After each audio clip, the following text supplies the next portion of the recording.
Hey everyone, I'm Mike Settele, the founder of Settele Tutoring, and in this lesson I'm going to teach you the 5-finger formula.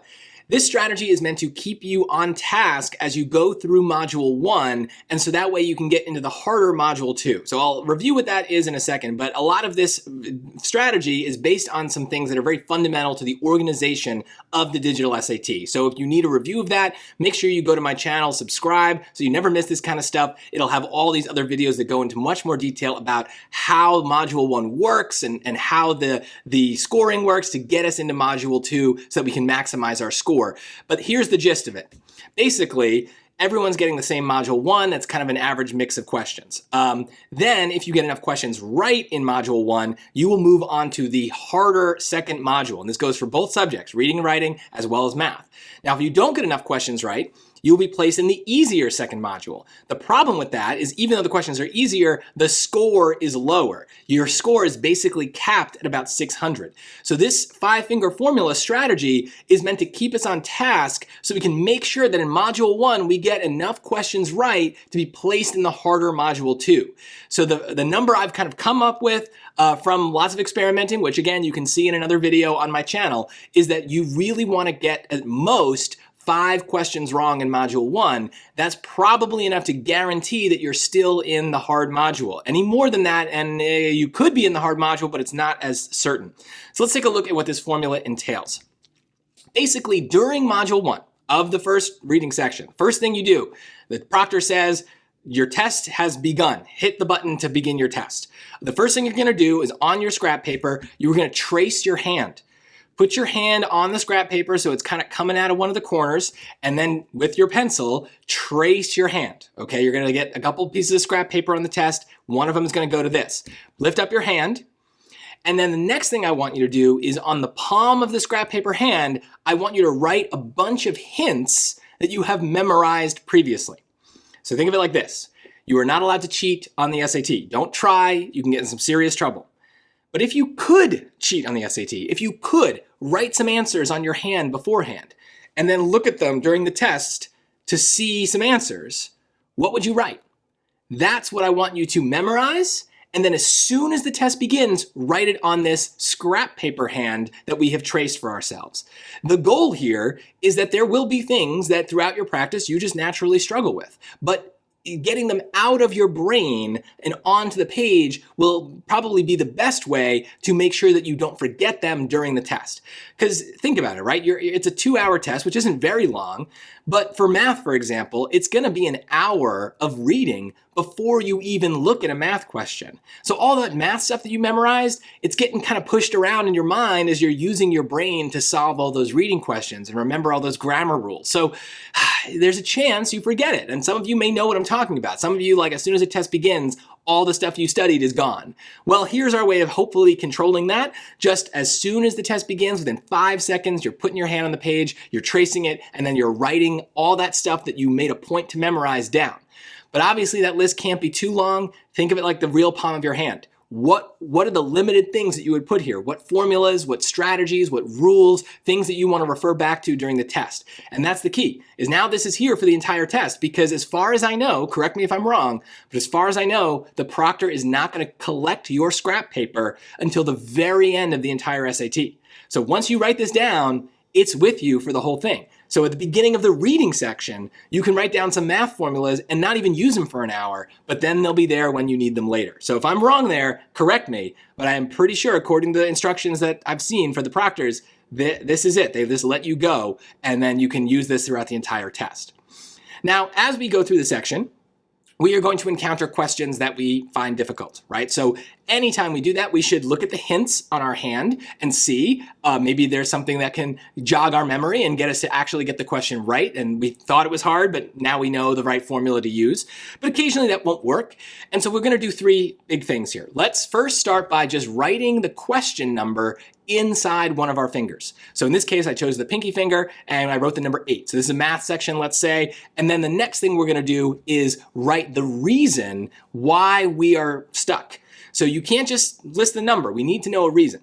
And part of that is I found in my tutoring that a lot of times when I get my students to just tell me why they're stuck on something, it kind of gets the ball rolling, and then they actually like, oh, wait a minute, I know that formula, I can do this. And so it kind of hopefully saves the finger.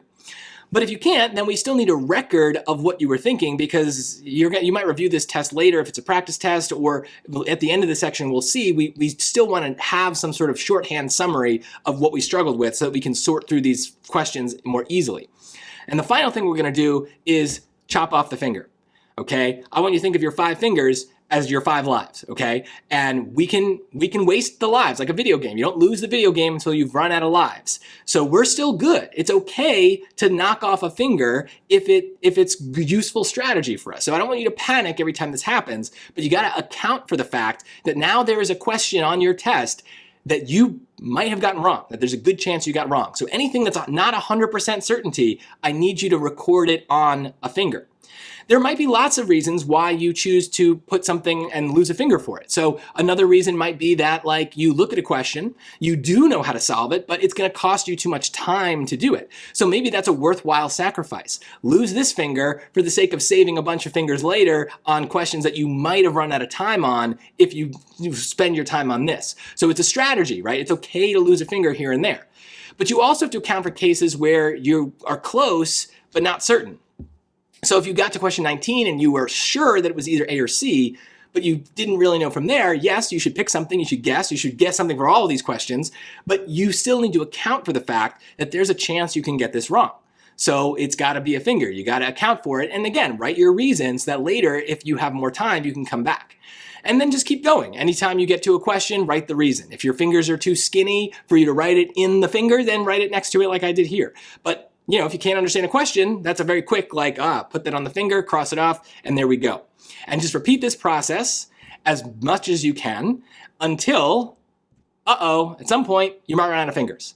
So if you have 5 errors, 5 fingers that you're sacrificing, that's okay. You're probably still going to get into the hard module. But if you need a 6th finger, now we're in trouble. Most of us don't have 6 fingers. So what are we going to do? Well, there's more space here. We can add more fingers. So my recommendation there is you can probably add up to 3 fingers and still be maybe okay for the hard module. So let's use the corners of the page that aren't occupied by the hand. You can add those extra fingers. It is possible. There are some times where getting 8 questions wrong still gets you into the hard module, but with each additional finger, you are lowering the odds. You are taking a bit of a gamble that maybe it won't happen. So it's an important way to just kind of note that, now you're in trouble territory.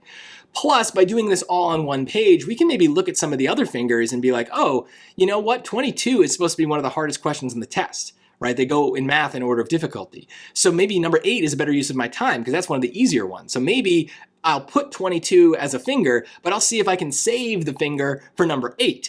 And that's the key for all of this is try to continuously use the palm of your hand to remind yourself of the hints. Maybe you're using too many fingers here because you're not really checking this bank of answers that you've memorized and then recorded for yourself. So whatever you can do, try to stay to 5. But if you need to go over, then you got these corners. Beyond 8, though, I think you're in real trouble. And so this strategy really only applies to people who are able to keep it to that number. For the rest of you, I would just focus on getting as many questions right and don't worry about this quite yet. You got to build your way up to that. But yeah, this is great because it lets us revisit all the fingers as we need to with any extra time. But let's talk too about what we're going to do, not just with the hand, but with all the negative space around it, right? This is on a scrap paper. So as we get to the end of a section, we might have more time.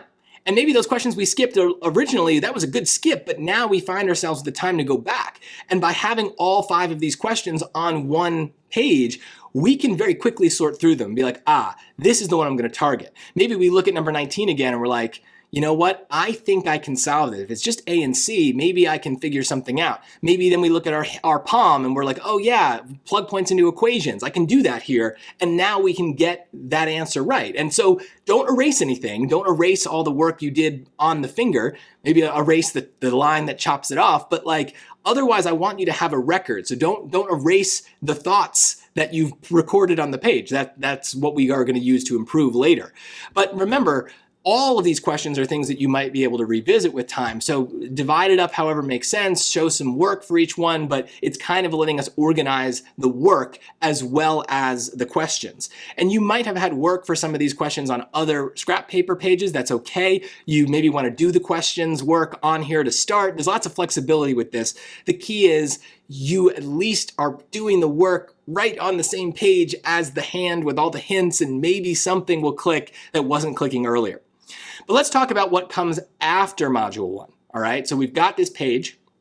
Now, if it's the real SAT, remember, like I said, they don't take this. So you can still use the hints that are in the palm of your hand to go through the Module 2, to work on the math modules. And for Math Module 1, you probably want to draw another hand. So for most tests, you're going to have at least 2 of these pages. If you want to use it for Module 2, you can. There, we don't have to stick to 5 wrong, but it might just be a good way to kind of organize your thoughts and your ideas. But for a real test, the thing is this is going to go in the garbage. At the end of the test, the proctor is going to collect this scrap paper, and then it's going to be basically incinerated. You will never see it again. So don't try to take it, because if the proctor sees you take the test, the scrap paper, then they can write you up and cancel your scores. So they're going to collect it, let them collect it. But it's still really useful for the real test to keep track of what we're thinking in the moment. But it's even more useful for practice tests, because we do get to keep it. So there's a bunch of things that are going to benefit us for practice tests. Number 1, when you submit your answers, you're going to get a score report on the College Board website, maybe in the Blue Book app itself at some point, not currently. But you have to make sure that every single question that you put a finger for, you review. Now, some of these you may have gotten right? Especially number 19, where you were at a 50-50 shot. Maybe you guessed right, but you still got to review it because that you guessed, right? So you have to think, why could you have gotten down to one answer? What could you have done differently to have been sure and not used a finger for that question? And that goes for everything, right? So even some of the ones like number 20, where you may have guessed completely randomly, maybe, yeah, you got it right, but it was a random guess. And here's the thing. When you take practice tests in the Blue Book app, you can annotate, you can cross out answer choices, you can bookmark questions, you can do all these things that record your thoughts in the moment. But as soon as you submit those answers to be graded, it all goes away. It is not preserved. So you lose all those thoughts. We need the scrap paper to preserve the questions that we struggled with, because otherwise when you get that score report, it'll just look like a question you got right. You'll never have the idea to even look at it because you got it right. We need to look at all these questions. And as we do, we need to think about the reason we struggled in the first place. So there are hopefully some definitions, some rules, some things that you can study to learn from that mistake and then never make it again. And then you won't have to waste another finger on that question in the future. So this is a great example of like, go to my channel, go to my website. There's tons of videos that target specifically things like statistics, so that way you can learn that stuff and then it doesn't pose a problem in the future.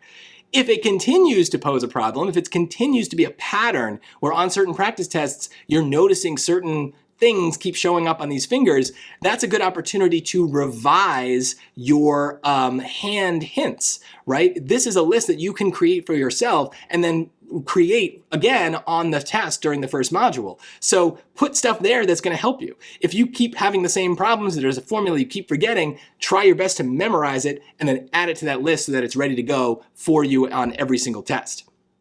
And this gets to another thing. This is all great for recording the places where we struggle. This is really important for kind of understanding our mistakes and our weak spots and all that great stuff.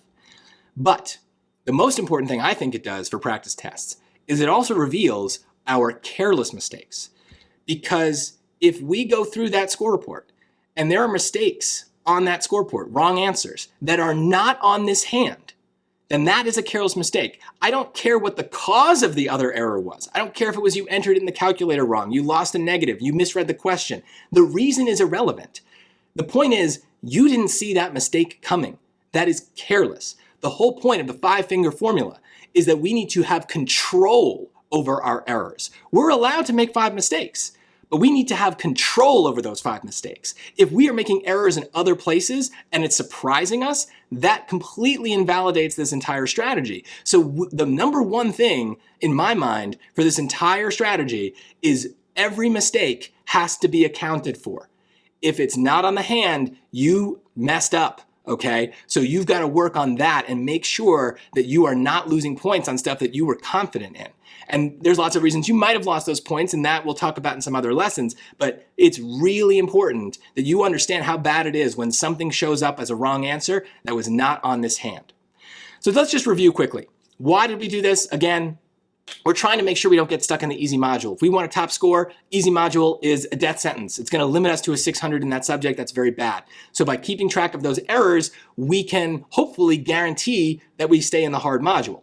So bigger picture, on a real SAT, that's the main purpose, is it's to help us understand where our 5 lives are going to get spent, and we're allowed to lose fingers if it's for the greater good of just keeping the overall number of mistakes down to 5, so we can pretty much guarantee we get into the hard module. And that does mean that, yes, sometimes you will willingly sacrifice a question for the sake of getting other questions right later in the module. That's okay. And then once we get into module 2, hopefully it'll be harder, so yes, maybe more mistakes are allowed because it's a harder module. But I also want to emphasize that practice tests have their own benefits, right? We want to identify the careless errors. We want to get a list of topics to review. We want to create the best possible list of hints that we can start every single real SAT with, so that way we minimize the errors that we make on that test.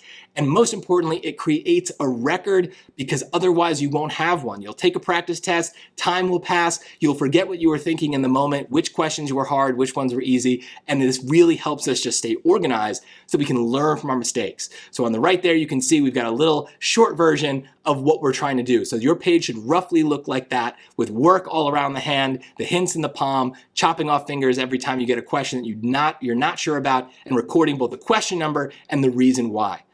Whew, hopefully this helps. I don't know. I really don't know. So this is new. If you try this strategy and you really like it, please comment, please subscribe, obviously. But if you have recommendations, if there's things you really like or things that you add on, please comment and share that with me and with all the other people who are in your shoes trying to do the best they can on this SAT. The digital SAT is a different kind of thing than I've seen in my previous times tutoring. So I'm trying to find strategies that deal with this weird structure. And the most interesting thing about the digital SAT is that it has these adaptive modules. So the 5-finger formula is our way of dealing with that reality and making sure that we are in the hard module so we can get the best scores possible. Because when it comes to your scores, don't settle for less, Settele for more. Once again, I'm Mike Settele. Thanks for watching.